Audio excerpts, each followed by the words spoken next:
जी हाँ गाइस, एक बड़ी इंटरेस्टिंग वीडियो देखने जा रहे हैं हमारे YouTube चैनल पर। आपको वेलकम, अस्सलाम वालेकुम, स्वागत है। नमस्ते और मेरे चढ़ते पंजाब दे भरावां नू सत श्री अकाल। तो गाइस, आज जिस वीडियो पे रिएक्शन करने जा रहे हैं उसका टाइटल है this Soviet union Soviet union tractor lift left India. India. और हाय हाय, आइए कुछ ट्रैक्टर की हिस्ट्री जानते हैं कि वो कैसे भारत के अंदर है और भारत जो है वहाँ पे कैसे इसको मैन्युफैक्चर कर रहा है। कमाल की वीडियो गाइस। वीडियो पसंद आए इसको लाइक करें, शेयर करें और अपने दोस्तों के साथ, और चैनल को जरूर जरूर सब्सक्राइब सब्सक्राइब करें। करें। क्योंकि आप हमें सब्सक्राइब करते हैं, वीडियो को लाइक करते हैं तो गाइस मोटिवेशन मिलता है, हमारी बहुत हेल्प होती है। और गाइस आपसे रिक्वेस्ट है कि आप जो है ना कमेंट में अपनी राय का इजहार जरूर दिया करें।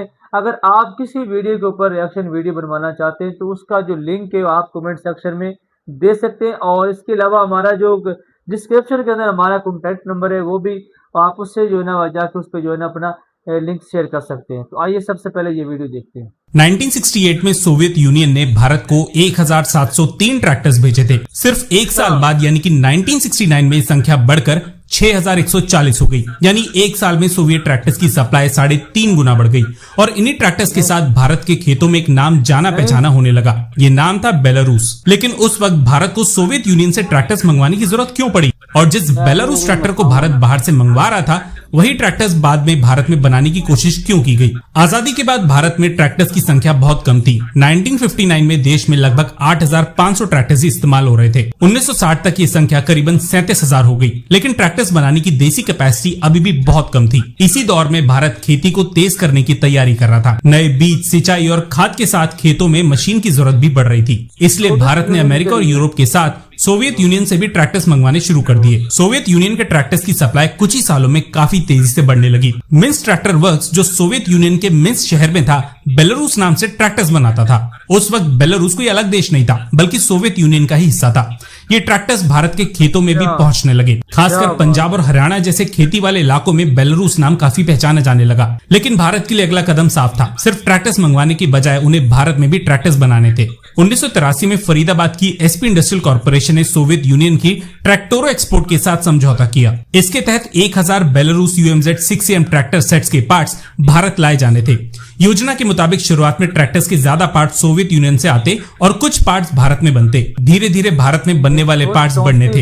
एक ट्रैक्टर के 134 पार्ट्स भारत में बनने थे, जो उसकी कुल लागत का करीब 30% हिस्सा था। लेकिन पार्ट्स के भारत पहुंचने के बाद कस्टम्स डिपार्टमेंट ने सवाल उठाए कि ये अलग अलग पार्ट्स हैं या एक पूरा ट्रैक्टर खोल के भेज दिया गया है। मामला कोर्ट तक गया और 1986 के फैसले में पूरे समझौते और पार्ट्स की जानकारी रिकॉर्ड हुई। लेकिन इसके बाद कितने बेलारूस ट्रैक्टर भारत में असल में बनाए गए, इसको लेकर कोई भी भरोसेमंद प्रोडक्शन नंबर अवेलेबल नहीं है। इसलिए कहना सही नहीं होगा कि इस प्रोजेक्ट के थ्रू बड़े पैमाने पर बेलारूस ट्रैक्टर भारत में बनाए गए। फिर 1991 में सोवियत यूनियन टूट गया। इसके साथ भारत और सोवियत यूनियन के बीच पुराने व्यापार का पूरा ढांचा बदल गया। बेलारूस ट्रैक्टर की पुरानी सप्लाई भी बंद हो गई। लेकिन पुराने ट्रैक्टर्स खेतों में चलते रहे और बेलारूस नाम की पहचान बनी रही। फिर 2015 में मिन्स्क ट्रैक्टर वर्क्स ने भारत में दोबारा एंट्री मारने की कोशिश की। 24 जून 2015 को सोनालिका ग्रुप और मिन्स्क ट्रैक्टर वर्क्स के बीच समझौता हुआ। इसके तहत बेलारूस ट्रैक्टर को भारत में दोबारा लॉन्च करना था और उनका प्रोडक्शन सोनालिका के होशियारपुर प्लांट में किया जाना था। सोनालिका के ट्रैक्टर्स को बेलारूस के डिस्ट्रीब्यूशन नेटवर्क के जरिए दूसरे देशों में बेचने की भी बात हुई थी। लेकिन इस एग्रीमेंट के बाद कहानी वैसी नहीं चली जैसे अनाउंसमेंट के वक्त सोची गई थी। बाद के सालों में सोनालिका के नए ट्रैक्टर मॉडल्स और कंपनी के एक्सपेंशन से जुड़ी कई खबरें आती रही। लेकिन बेलारूस ब्रांड के ट्रैक्टर्स के होशियारपुर में बड़े पैमाने पर प्रोडक्शन शुरू होने का कोई भी साफ और भरोसेमंद पब्लिक रिकॉर्ड नहीं मिलता। यानी 2015 का एग्रीमेंट हुआ, मैन्युफैक्चरिंग की योजना बनी, लेकिन उसके बाद बेलारूस ट्रैक्टर के एक्चुअल प्रोडक्शन का कोई भी कंफर्म डेटा अवेलेबल नहीं है। और इसी के साथ भारत में बेलारूस ट्रैक्टर की कहानी का आखिरी बड़ा चैप्टर भी खत्म हो जाता है। एक ट्रैक्टर जो कभी सोवियत यूनियन से भारत आया था, उसको भारत में बनाने की कोशिश हुई। फिर सोवियत यूनियन के टूटने के साथ उसकी पुरानी सप्लाई खत्म हो गई और 2015 में उसके दोबारा भारत में बनने का प्लान भी सामने आया। लेकिन इस बार भारत को बेलारूस की इतनी जरूरत नहीं थी जितनी 1960 के दशक में थी, क्योंकि तब तक भारत खुद ट्रैक्टर्स बनाना सीख चुका था। मेक इन इंडिया से रिलेटेड हम ऐसी ही कुछ स्टोरीज आपको शॉर्ट में बताने की कोशिश करते हैं। अगर आपको हमारा कंटेंट पसंद आता है तो वीडियो को लाइक किए बिना बिल्कुल भी मत जाइएगा और कमेंट सेक्शन में MII यानी मेक इन इंडिया भी लिख दीजिएगा।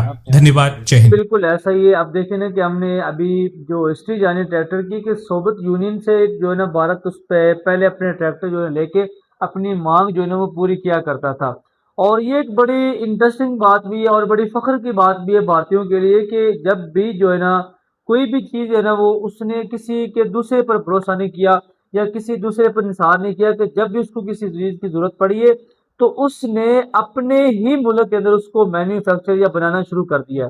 अब देख लें कि जो सोवियत यूनियन से जब ये ट्रैक्टर लिए गए थे तो उस वक्त भारत को ये ट्रैक्टर बनाने नहीं आते थे, लेकिन फिर आस्ता आस्ता जो है ना, जब भारत को वहां से ट्रैक्टर मिले तो उसने उसके अलग अलग पार्ट मंगवाए, फिर ये अदालत के अंदर मामला गया और फिर वहां पे जो ये मांग बढ़ी है, इस तरह की सिचुएशन के बाद अब ये सिचुएशन आ चुकी है, ये सूरत हाल है कि भारत अपने देश के अंदर रह के अपने देश में ही जो है ना वो आला से आला और बढ़िया से बढ़िया जो ट्रैक्टर है वो मैन्युफैक्चर कर रहा है और अपनी मांग जो है ना वो पूरी कर रहा है। और वो ट्रैक्टर बनाना बड़ा अच्छे से सीख भी चुका है, क्योंकि वो किसी दूसरे पे इंसार नहीं कर रहा ना कि देखिए ना, कब बाहर से खरीदेंगे पार्ट लेंगे या पूरा ट्रैक्टर लेंगे तो उसके लिए जो बहुत ज्यादा पैसे देने पड़ेंगे, वो पैसा बाहर जाने की बजाय अगर अपने मुल्क में लगाया जाए तो उससे ये फायदा हो सकता है कि आपको जो बाहर से ट्रैक्टर मिल रहा है 5 लाख में मिसाल के तौर पर, वो ट्रैक्टर आपका यहाँ पे तैयार हो रहा है 1 से 1.5 लाख में, तो कितना ज्यादा फायदा होगा, 3.5 लाख का फायदा हुआ कि नहीं हुआ।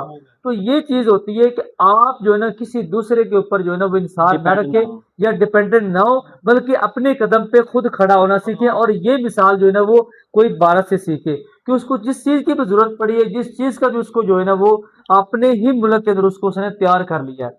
तो ये जो चीज़ है ना हमें बहुत पसंद आती है। तो बहुत इंटरेस्टिंग वीडियो गाइस। जी गाइस, हमने देखा इंडिया ने काफ़ी सोवियत यूनियन से ट्रैक्टर खरीदे थे, फिर उन्होंने छोड़ दिया, फिर उन्होंने खुद की अपनी कॉपी बनाई। तो वैसे भी जो पुराने ट्रैक्टर थे ना सोवियत यूनियन के काफ़ी वो पायदार होते थे, इंडिया में काफ़ी चलते थे। मैंने ये पहले भी वीडियो देखी थी, क्योंकि बोलते हैं ना कि ओल्ड इज